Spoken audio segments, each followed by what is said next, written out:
Hey guys, welcome back. If you're new here, I'm Chris, and this is a channel for new and aspiring backpackers. And today we're talking about a topic that often gets overlooked, and that is hiking at high altitude. So you've got your gear dialed in, you got your permits secured, maps are downloaded, and that's great.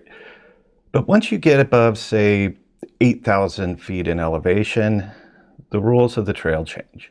The air gets thinner, and your body struggles to adapt. And that's not about fitness, it's about physiology. So let's take a look at some essentials to make sure that your first high altitude trip is breathtaking for all the right reasons. So let's get started with the big one. What exactly is altitude sickness? So let's start with the basics. What we call altitude sickness is actually a series of conditions caused by a lack of oxygen. More specifically, a lack of barometric pressure at high altitude. Now, as you gain elevation, the percentage of oxygen doesn't actually change, but the air pressure drops. And this means your body is taking in fewer molecules of oxygen. Now, your body tries to adapt to this, but if you ascend too quickly, it's not able to catch up. And that's where the trouble starts. So we're talking primarily about acute mountain sickness, which we also call altitude sickness, or AMS. So for new backpackers, it's especially important to understand the signs of AMS. Think of it as a severe hangover without the fun the night before. So if you feel any of these while you're at high elevation, you need to pay attention. First off is the headache. This is the most common sign, a dull, throbbing, aching headache as you're hiking at elevation. You may also experience nausea, even vomiting. And finally, fatigue and dizziness. So if you're feeling particularly fatigued after even a short walk or at rest, or you're feeling lightheaded, this can also be a sign of AMS. Now, I want to be very clear. These signs and symptoms are not something you should be pushing through. They're not a badge of honor. They're your body telling you that there's something wrong. And at high elevations, this can progress to high altitude pulmonary edema or high altitude cerebral edema, and both of those are life-threatening. The good news is AMS is preventable, and that brings us to our next section. Preparation for high altitude hiking is a two-part process: preparing your body, preparing your gear. So let's start with the physical. The number one rule for hiking at high altitudes is acclimating, especially if you're coming from lower elevations. This is the slow process of allowing your body to produce more red blood cells so it can more efficiently carry the oxygen that's available. Unfortunately, it's not a process you can rush. Gradual ascent is the key. So if you're going to be coming from sea level and flying to, say, Denver, you're going to want to spend some time at that higher elevation rather than just shooting up that mountain and going to 14,000 feet right away. If you're able, it's a good idea to spend several days at the higher elevation and gradually move your way up. So a lot of times it's helpful to sleep at the trailhead after you've been in this new area for a little while, just to get your body prepared for even higher altitude. This is absolutely the most effective thing you can do to avoid AMS. Now, I mentioned before, this is about physiology, not fitness. But if you are fit and do a lot of cardio, that means that your body is more efficient at moving and using that oxygen. But being in great physical shape is not going to guarantee that you don't get AMS. I am absolutely not in great shape, and I was able to summit Mount Whitney, the highest mountain in the lower 48 states, as well as Mount Shasta, without getting acute mountain sickness. And on both of those trips, I saw people much younger and way fitter than I was, struggling and really having a hard time up there. So your physical fitness doesn't guarantee that you're going to be more or less prone to AMS. So acclimating is going to be the most useful tool you have to prepare physically. Now, as far as preparing with what you pack, make sure that you are staying hydrated. At altitude, we tend to get dehydrated faster. We're breathing harder, maybe more rapid, and with that, we're losing some of that moisture. We're sweating, and it is really hard to tell when you're at high elevation that you're not drinking enough. So stay hydrated and absolutely use electrolytes. If you can lighten your load, that's going to help. The more you're carrying, the more effort you put out, the harder it is going to be. And that's going to cause you more fatigue. But pack safely, bring everything you need up there. And finally, consider medications. So, when I went to Mount Whitney, my doctor was kind enough to prescribe acetazolamide for me, also known as Diamox. Now, I'm not going to get into exactly how this works, but it basically tricks your body into thinking that it has more carbon dioxide than it does. And as a result, it can really help at high altitude where there's not all of that barometric pressure that we have at sea level. So when I was at Mount Whitney, although it was physically challenging, same with Mount Shasta, I didn't have a huge problem with feeling like I couldn't catch my breath or that I was lightheaded. It was just physically difficult. So the acetazolamide really helped.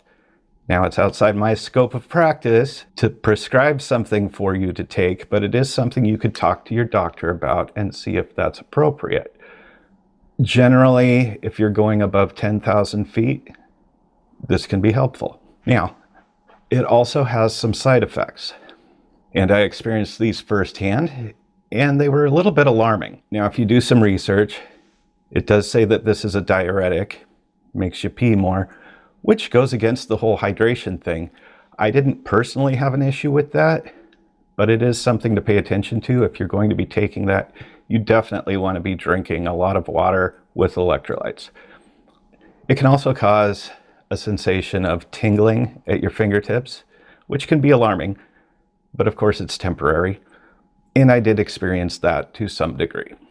But the strangest side effect that I did not expect was because of how this works in the body, it affects your body's response to carbon dioxide. So I got a Diet Pepsi after my trip to Mount Whitney, and it was flat. But I could see it wasn't flat. You could see the bubbles, but everything that's carbonated tastes flat. It's bizarre. It's really hard to explain. But again, that's a temporary effect. So if you are concerned about altitude sickness, you might want to talk to your doctor about this, especially if you've been planning a trip for a long time and you are committed to going to high elevation. So once you're out there, what can you do to help? Well, first of all, go slow. If you're trying to sprint up the mountain the way you would at your local trails, this is going to wipe you out, especially on that first day. You want to take it slow, slow and steady. Don't try to do too much elevation that first day, and don't try to go too fast. Going slow and steady is going to help your body adapt, and hopefully it'll help you avoid extra fatigue trying to hike in the thinner air. You're definitely going to have a better time going at a snail's pace rather than quick bursts followed by long breaks where you're trying to catch your wind. And as you get higher in elevation and you are feeling that fatigue, you can try something called the rest step. And we used this when we were mountaineering, and that's where you take a step and you lock your back leg and momentarily take a little rest on that. You take another step, lock your other back leg, and rest. It seems very slow, but it keeps you going without getting completely wiped out. Also, climb high, sleep low. The idea here is You're gaining elevation and your body's adapting to that. But if you're having signs of AMS at high altitude, you're going to have a harder time getting any sleep at all. And because of this, it's a good idea to actually sleep lower than the highest point you reach that day. Now, in somewhere like the Maroon Bells, the Four Pass Loop, John Muir Trail, you're going to be on a trail that has several passes. So tackle those passes in the daytime. You're hitting really high elevation, but when you come over the pass to the other side, you're going to be looking for a place at those lower elevations, and that's going to help you sleep better if you're not pitching a tent at the highest point you've reached that day. And if you're not used to hiking at high elevation, it's a good idea to go with somebody else so you guys can monitor each other, check for symptoms, and assist if there's any problems. I'm personally a solo backpacker, but it would be pretty reckless for me to go to an isolated trail at 14,000 feet without having other people around. So consider, if you're going to high elevation, going with somebody so you can keep each other safe. Again, I cannot stress enough, you need to stay hydrated and use electrolytes. Your body's really going to need that sodium and potassium. And if you're not staying hydrated, you're going to make things harder on yourself. And remember to eat those carbs. Now, if you start to feel symptoms of AMS, you may lose your appetite. You want to keep eating if you can. So if this is a multi-day trip, take a variety of foods, because you may find once you get up to altitude, something you think you really like, the thought of it just disgusts you. So bring a variety of things that are easy to eat and fairly carb heavy. And if you're a drinker, save the alcohol for after the trip. Alcohol's a diuretic. It is going to make your dehydration even worse, and it can accentuate the symptoms of AMS. So save it for after the trail. Okay, so what happens if you do all of these things and you still get symptoms of acute mountain sickness? Altitude sickness is a spectrum, so you need to know the signs. So let's take a quick look at the difference between AMS, HAPE, and HACE. So we've talked about the symptoms of AMS. It feels like a hangover. Headache, nausea, fatigue, dizziness, loss of appetite, and difficulty sleeping.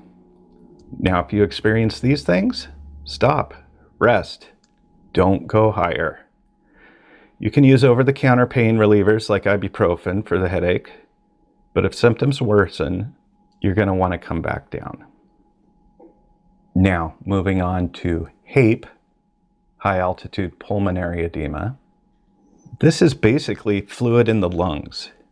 Symptoms are going to be shortness of breath at rest, persistent dry cough that may progress to a wet, frothy cough, chest tightness, extreme fatigue. If you're experiencing HAPE, this is an emergency situation and you need to descend immediately. Minimize exertion and get to a lower elevation. This is the number one way you can help manage these symptoms. Now, HACE, high-altitude cerebral edema, this is swelling in the brain. Symptoms include confusion, disorientation, a loss of coordination, irrational behavior, and severe headache. This is a life-threatening condition, and if you or somebody else is experiencing this, you need to descend immediately. So to be clear, if you're experiencing any of these things or somebody in your group is experiencing any of these things, don't wait around for it to get better. You're going to want to descend immediately, at least several thousand feet in elevation. So as I said, best not to travel alone at high elevation, and never leave somebody alone that's experiencing these conditions. High elevation can turn a minor issue into a life-threatening issue in a short amount of time. So that all sounds very alarming, and I don't want to scare you away from hiking at high elevation. Some of those best views are at 14,000 feet, and thousands of people enjoy them every year. High-altitude cerebral edema and pulmonary edema are much more common at really high elevations. So if you're going to Nepal, to the Himalayas, or Peru, it's a lot more likely that you might experience these conditions there if you're not acclimating. But they can happen, and that's why I mention them.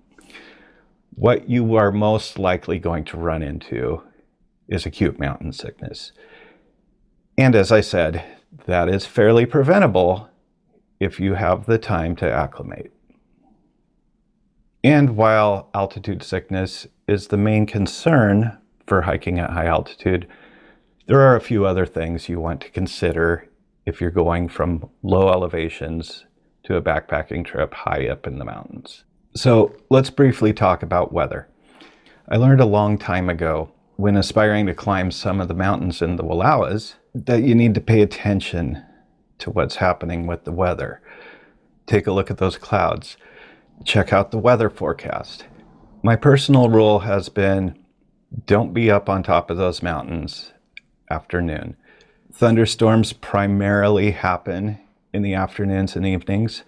And so if you're going peak bagging, it's a good idea to get an early start and get up there before the weather turns. If it looks like you're going to have thunderstorms, be smart. People have a tendency to push through when there's signs of danger if they've spent a long time planning a trip or spent a lot of money on a trip. And that's how people get hurt. So pay attention to the weather.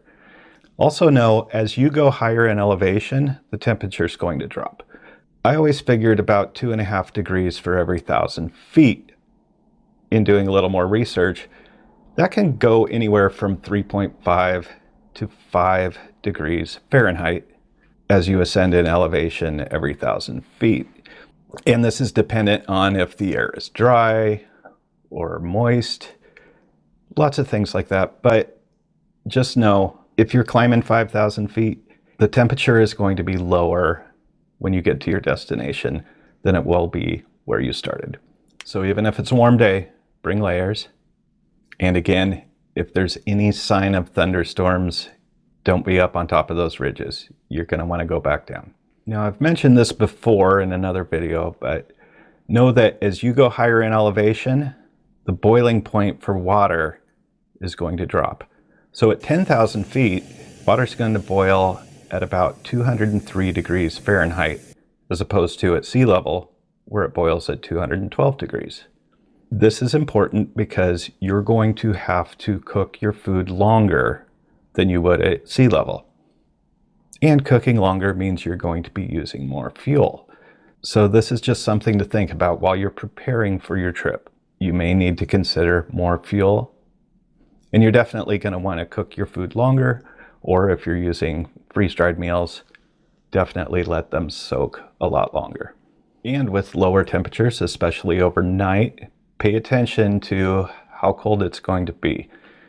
If you're using a traditional squeeze filter and it gets below freezing, it potentially is not going to work, and you're not going to know that. So if it's getting below freezing, you can keep that in your sleeping bag. Just make sure you put it in a little Ziploc or something so you don't get wet. Because like I said, you're going to need to stay hydrated. Also, if you're going to such a high elevation that you're in the snow, you may need to melt snow for water. This is a very lengthy and tedious process, and that's going to use a lot of fuel as well. So keep that in mind.